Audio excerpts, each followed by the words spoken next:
Now, friends, let us start with the discussion with respect to incidence of tax. In fact, incidence of tax, I've already explained it to you at the time when I've done the residential status and the basic questions and all that. Now, it's a same thing, in fact, a repetition, but we will do it in a very formal question type situation. So I don't think that you require any greater explanation. You already know that income received in India is always taxable in India, accrued in India is always taxable in India, deemed to be received or deemed to be accrued is always taxable in India. They're basically Indian incomes, and thereafter other incomes are the foreign incomes, how the ordinarily resident person is taxed and how not ordinarily resident or non-residents are taxed. Entire thing, friends, I've already explained that to you in the previous classes.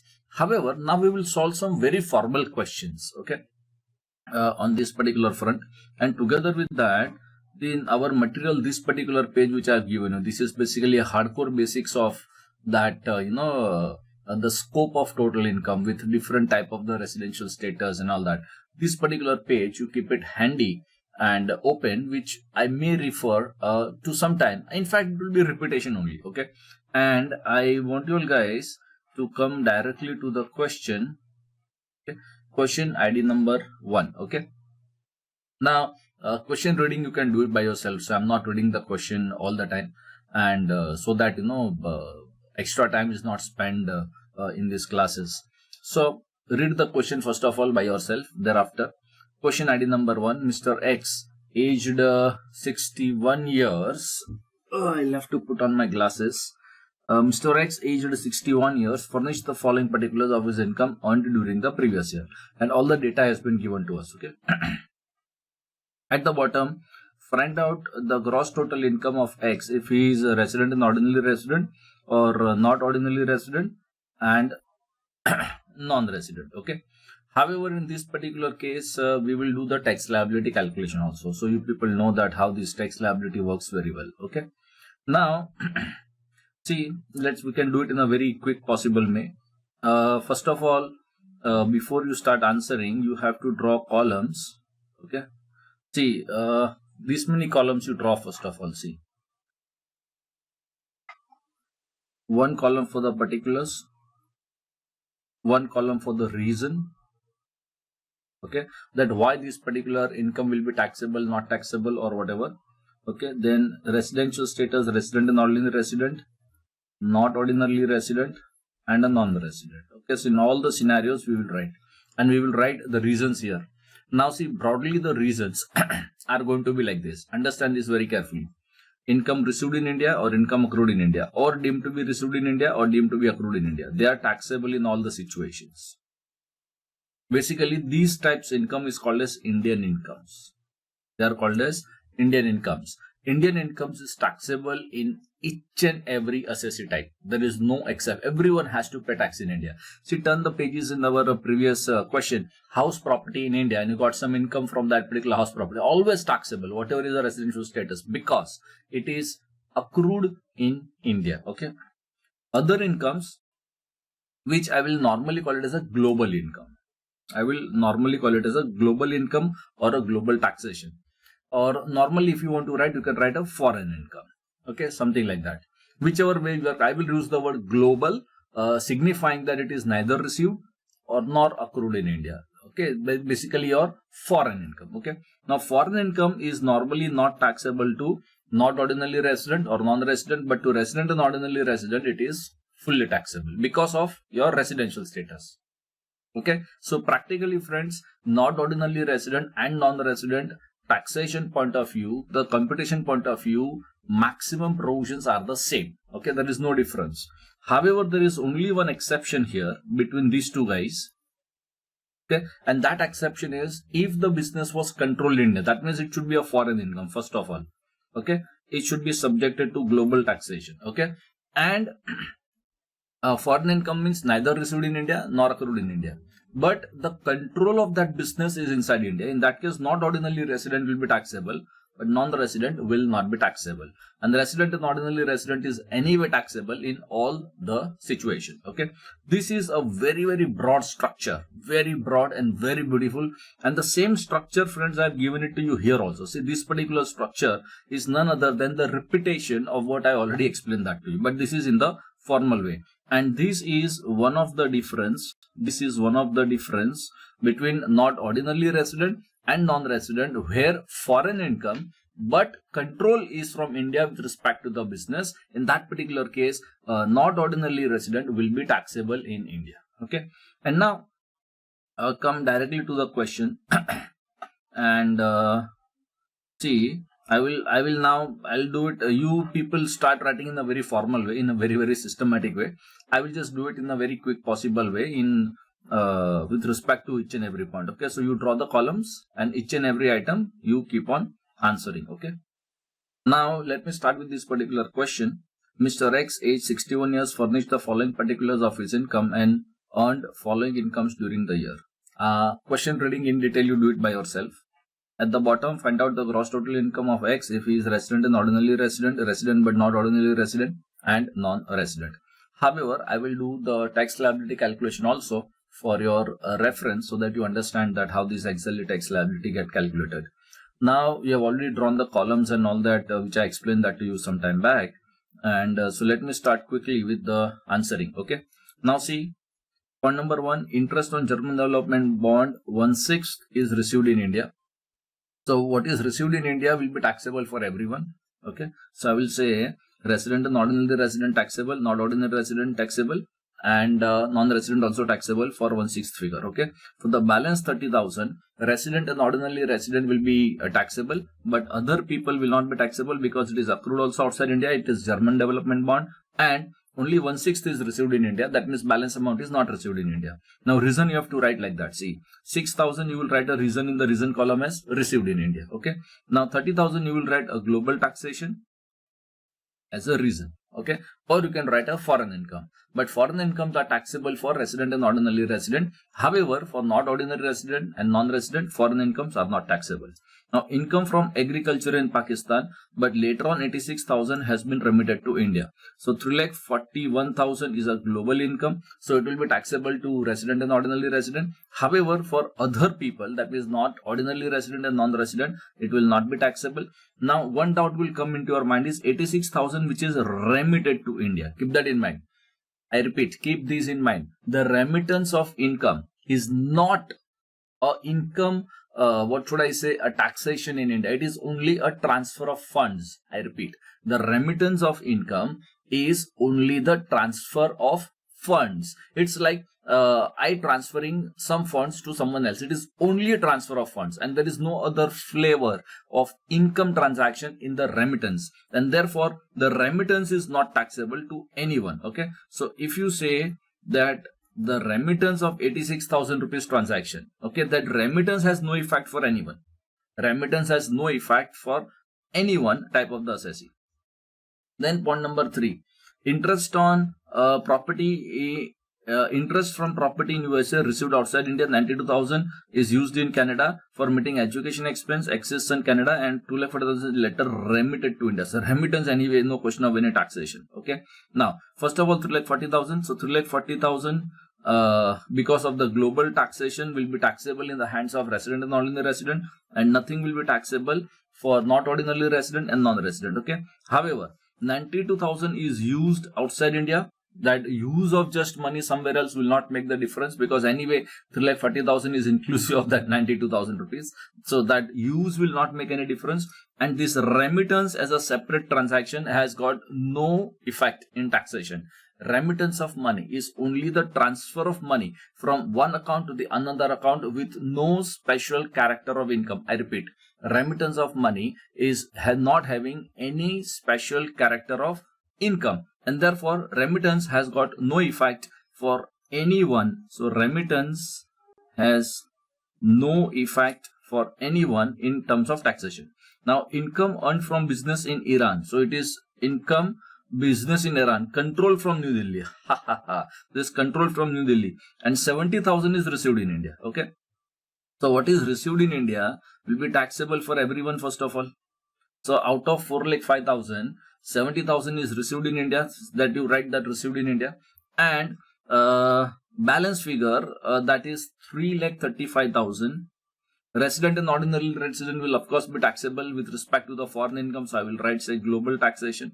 Okay. Now this control in New Delhi, that means control from New Delhi means taxable in India for not ordinarily resident. So for not ordinarily resident, 3,35,000 will be taxable, and the same 3,35,000 will not be taxable for a non-resident. This is one of the point where students oftenly will do lot of mistakes, and this point is somewhere here, which I already explained that to you again and again, that a foreign income but a business is controlled from India. That situation, foreign income and business is controlled from India, then not ordinarily resident will be taxable, but for the same money, the non-resident is not taxable. This is that situation. Now, let me take this question forward. Okay, so that is done. Then, dividend paid by Indian company on May 10 but received outside India. Now, dividend which is paid by Indian company is always accruing in India. Section 9. Section 9 is one basic provision which talks about deemed to accrue or rise in India. And one of the situation is that dividends from Indian company always will be deemed to accrue or rise in India. Okay. So, how much is the dividend? 1,95,800, 195,800. 195,800 and 195,800. Okay, this is accrued in India and it will be taxable for all the category of the person. Then past untaxed profit of some year brought in India in the month of May. It is a past untaxed profit which are brought in India is basically this 2,10,000 is remittance to India. It is only a remittance. So it was past profits, and where the doubt may come into picture, because the word untaxed they have used it, untaxed profit. So you may say that what was not taxed in the past year, now you will tax it in this year. You cannot do that. The income has to be taxed in general to the year to which it relates. However, you can believe that there is a confusion in the question, but no. Untaxed profit means it could be for many reasons not taxed. For example, it was not taxable only, and so it was not taxed. It's a possibility. So you don't know. So now it is only brought into India. So you have to take this 2,10,000 as only remittance. So remittance will not be taxable for any category of the assessee type. Okay. Now profit from a business in New Delhi. Now business is in New Delhi. That means it is accrued in India fully. Managed from outside India. 60% profit is received in India.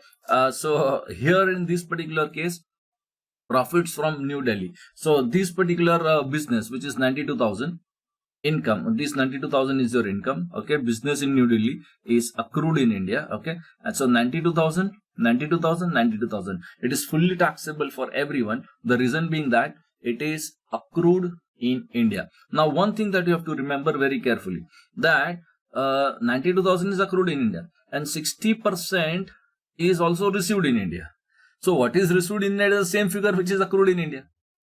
Is that very much clear? So, supposing if you already taxed some money on an accrual basis, then again should not be taxed on an receipt basis. This is something which even the law has clarified, that if 1 rupee is already taxed because it is accrued in India, then the same money you will tax it again because it is also received in India. Nah, you don't have to do that. In other words, the same rupee, you have not to doubly tax the money. Keep that in mind. And that particular point, I think that I have already mentioned here also. See this, income accruing outside India shall not be deemed to be received in India. One second, that is not this point. Second point, where income is taxed on an accrual basis, again shall not be taxed on a receipt basis. Okay, this is one of the very, very express clarification from the law. Section 5 by itself makes it very clear that the income which is taxed on an accrual basis, again, if received in India, again you tax it because it is received in India. Now, the double taxation is to be avoided in this situation. Okay. Further, 92,000 we have already managed. Thereafter, there's a long-term capital gains on the sale of building in India. The sale of building is inside India, so it is accrued in India. Okay, so that is 18,74,000, 18,74,000, 18,74,000 taxable for everyone because that building is situated in India.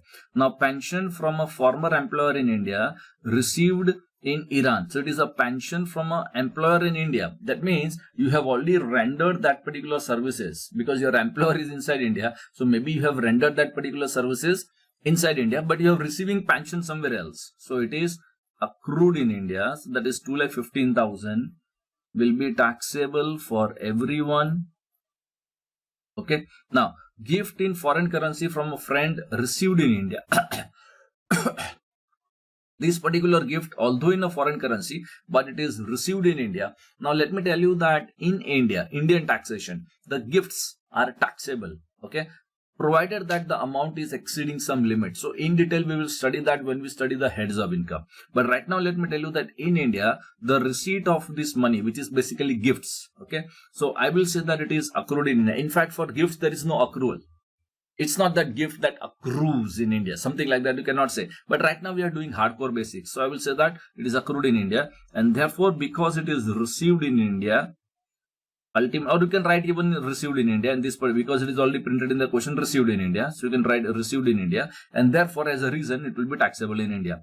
You have won a lottery from a Nagaland state, so that is also accrued in India because lottery organized by Nagaland state, that is India, so that is 10 lakhs again taxable for all the category of the persons. Okay, so accordingly now your income is ready. Okay, now if you take this particular total, the vertical total, you will get the income for the purpose of computation. Now, however, I told you that we are also going to do the tax liability calculation. Okay, so first of all, you check your total and update this.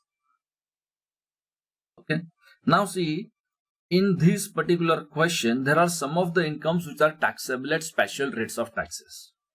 Okay, I repeat, some of the income in this question are taxable at special rates of taxes. And that is something which I want to bring to your notice. So that when you do the tax liability calculation, the special rate income, you'll have to multiply with a special rate, and balance, you'll have to multiply with your slabs, basic exemption, then slab 1 and slab 2. Slabs, I've already given it to you, and now it's a pure calculator work. In fact, the entire tax liability calculation is a pure calculator work. Now, first, it's a dividend income. Dividend income for a non-resident. I repeat, the dividend income for a non-resident. I don't know, dividend income only for the non-resident, I'm saying. Okay, the special rate of tax under section 115. Okay. Secondly, the long-term capital gains which is given to you from this particular asset in India. Now, long-term capital gains as per the capital gains chapter is when asset you hold for some longer period, 2 years, 3 years, that way. So if you have that older assets, that means the age of holding that particular asset is long in the sense that more than the specified period in the capital gains chapter, then becomes long term. This long term capital gains is a special rate of tax for all the category of the assessee. Okay, so some of that way special rate income there are the long list, friends. But right now, because we are doing the basic thing, only the hardcore basic special rates which are very prominent, that kind of things I'm just telling you. This long term capital gains is taxable at a special rate of tax. Okay, third thing is this lottery winning income. Okay, this lottery winning income is also subjected to the special rate of tax. So these incomes. Okay, now the difference is that the dividend income special rate of tax is only for the non-resident assessee type. So for other assessee type, dividend income will not come in the special rate category. However, long-term capital gains and the lottery winning will come in a special rate category, and accordingly, you will have to do the tax liability calculation. So now once you have already done this particular total, the full total, straight away its tax liability work is only straight away your calculator work, and accordingly, please update your answer.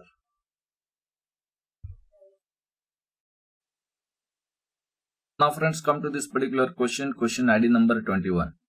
Following is the details of income of Mr. S and following details and 3 different residential status that you have to start answering it. Okay, now income from property in Sri Lanka remitted by. Now see, this is one of the confusion any student will have. Remitted. So normally I told you that the remittance of income will not be taxable in India. That is a very much a true fact. But in the given facts, it is remitted by the tenant to the assessee. See, this is actually the rental income. So it is not the remittance of money. This is a remittance of income. See, remittance of income. In other words, if the income is remitted to India, that means it is received in India. It is received in India because income is remitted to India. See, I already told you, and I repeat now, that the remittance of money is not the remittance of income. They are two separate things altogether. Okay. In the given situation, what is remitted is the income, and therefore this particular income is taxable in India because it is received in India, because income is remitted. It is not the money which is remitted. Okay. So it's the income portion of that particular money. So 2,10,000 will be taxable for all the three category of the assessee. Reason, it will be received in India. Okay. Profit from business in India, it is accrued in India. So everyone will be taxable. Okay. Now loss from business in Sri Lanka. So business is in Sri Lanka. That means accrued outside India. But the control and management is remained in India. Very beautiful. So this point students always confuse. So if you are resident and ordinarily resident, anyway you are taxable because of the global taxation, because of the global income. Okay. Now actually this 80,000 is the foreign income because it is business in Sri Lanka, and it is not given to us in the question that it is received in India.